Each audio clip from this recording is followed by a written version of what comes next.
ভজন্তে মাম দৃঢ়ব্রত। কে অর্জুন?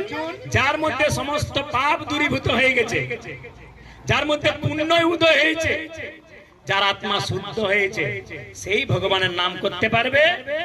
ভজতাম প্রীতি পূর্বকম, মানে প্রীতি সহকারে সেই ভগবানের সেবা করবে। তো কারা? না যারা, যাদের মধ্যে অলরেডি ইতিপূর্বে কি হয়েছে? না পাপ দূরীভূত হয়েছে। সামান্য পুণ্যের ফলে নয়।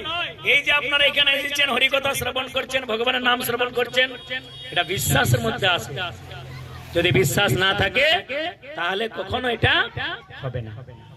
অবিশ্বাস করলে ভগবানকে লাভ করা যায় না। একবার এক মিথিলা জানেন?